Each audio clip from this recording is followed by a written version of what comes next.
Hey, what's up YouTube? Welcome to my channel. On this channel, I hope to demystify intricate concepts to everyday relatable analogies.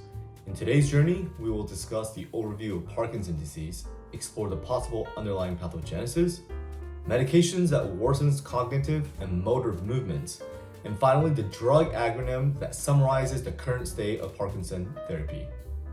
Parkinson's disease is a progressive neurodegenerative disorder that primarily affects the substantia nigra of the basal ganglia region, which ultimately results in the decrease of movement over time. The substantia nigra is the epicenter of dopamine production, as well as part of a complex network structures along with the putamen, globus pallidus, and thalamus, otherwise known as the basal ganglia, that are involved in the regulation of voluntary movement. The imbalance of dopamine and acetylcholine has consequences that can be attributed to the direct and the indirect pathway. For simplicity, direct and indirect pathways work in opposition to one another to allow for weighing and choosing of motor movements. Dopamine that binds to D1 receptors are excitatory, or the direct pathway, and dopamine that binds to D2 receptors are inhibitory. Dopamine that acts on the direct pathway, or the D1 receptor when activated, facilitates the initiation of voluntary movement. On the other hand, both acetylcholine as well as dopamine are involved in the indirect pathway. The binding of acetylcholine to muscarinic receptors causes excitation in the inhibitory pathway. In other words, it increases inhibition of movement. And the binding of D2 by dopamine receptors inhibits the inhibitory neurons in the indirect pathway, essentially promoting movement. Thus, if there was a decrease in dopamine, the indirect pathway would be more dominant, which could manifest symptoms like rigidity and tremors in Parkinson patients. Let's now envision a real-world example of the direct and indirect pathway. Imagine a traffic signal controlling the flow of traffic. In the direct pathway, the green light, or the D1 receptor activated by dopamine, would allow cars to move forward, representing the initiation of voluntary movement. On the other hand, the indirect pathway, or when there's a blinking red light, would prevent the car from moving forward. The traffic cop can be envisioned as a modulator. With the help of the traffic cop, cars would still be able to move forward. In retrospect, utilizing the same example, if there were no police officers or decrease in dopamine to direct the cars from moving forward, there would be more likely be a chance for the cars to experience traffic jams, or in Parkinson patients, rigidity or tremors. The loss of dopaminergic neurons can be attributed to three potential causes. Those are the misfolding of the alpha-synuclein protein, oxidative stress, and finally, mitochondrial dysfunction. Alpha-synuclein is a protein found abundant in the presynaptic terminals and can be found in various areas of the brain, such as the neocortex, hippocampus, thalamus, and the substantia nigra. The misfolding of the alpha-synuclein protein could be due to multiple different reasons, which include environmental stress, genetic factors, or DNA mutations, such as SMCA and LRK2. The single monomer first aggregates together to form a larger structure known as an oligomer, and over time, these large oligomers may condense to form fibrils, then ultimately into Lewy bodies.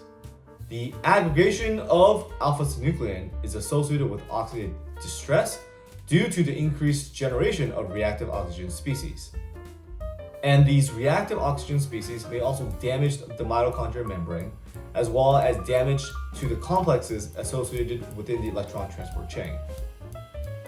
Damaging the electron transport chain would not only cause a decrease in ATP production, which translates to a decrease in neurotransmitter release, as well as a leakage of electrons and cytochrome C. The leakage of electrons will lead to more generation of oxygen species, and the leakage of cytochrome C will trigger the formation of apoptosomes, which ultimately drives the intracellular apoptosis, leading to further inflammation and may contribute to further damage of the surrounding neurons. This also creates a positive feedback loop. So based on the underlying pathophysiology of dopamine blockade, let's draw from the same analogy of the traffic cop directing traffic. Let's picture a scenario where a protective wall suddenly encases this traffic cop, obstructing the view from drivers. In such a situation, the drivers may stop following directions, which thus may lead to more traffic jams, or in a physiological sense, rigidity or tremors. This analogy can be applied when patients take medication that further causes dopamine blockade. The classes of medication that further potentiate dopamine blockade are the first generation of antipsychotics, because in general, the first generation of antipsychotics have more dopamine blockade versus serotonin blockade. Metoclopramide, which is an antiemetic medication because of its dopamine blockage, and calcium channel blockers, specifically of the non-dihydropyridines, which includes verapamil and diltiazem, which is linked to having an influence on calcium signaling. Blocking calcium may affect homeostasis of the mitochondrial electron transport chain, which thus may decrease the calcium-dependent signaling pathways. Next, let's take a closer look at the different disease states that may worsen Parkinson's disease. Disease states that may worsen Parkinson's disease include depression, anxiety, as well as any other cognitive impairment. So possible reasons why these diseases will worsen Parkinson's disease include neurotransmitter balances. And this is the exact reason why so many patients who have different variability degrees of depressive disorders are on selective serotonin reuptake inhibitors. The imbalance of neurotransmitter may have an implication in the development of exacerbation of other psychiatric disorders such as Parkinson's disease. Sleep disorders may also be associated with dysregulation of neurotransmitters such as dopamine, which can have a degree of impact in the motor symptoms within Parkinson's disease. Finally, the drug acronym component is TRAP, DEBIT, SIN. So the drug acronym not only summarizes the physiological manifestation of Parkinson's disease, but as well as the current pharmacological therapy. The first part of the acronym, TRAP, explains the physiological manifestation of Parkinson's disease. T for tremors, R for rigidity, which are muscle tightening involuntarily. A for akinesia, meaning loss of voluntary movement, and P for postural instability. Notice the hump postural from our character on the left. The primary therapeutic goal in the management of Parkinson's disease is to achieve an optimal balance between managing the symptoms of akinesia, difficulty in initiating movement, and minimizing the occurrence of dyskinesia, which is involuntary uncontrollable movement. For the drug acronym component, for a character to live up to his age, he had to experience many sins, and now he has debt to life. So the circles around him represent the 7 sins of life, which includes pride, greed, wrath, envy, lust, gluttony, and sloth. So D for dopamine agonist. As patients have a decrease in dopamine, these external dopamine is given to refuel the loss of dopamine. E for entacapone, which is the drug given with levodopa to prolong the half-life of levodopa. B for benzodiazepine, which is an anticholinergic used to counterbalance the dopaminergic system. The cholinergic and the dopaminergic system is always in balance. In situations of a sharp decrease in dopaminergic activity, a reduction in cholinergic signaling may contribute to restoring the body's overall stability.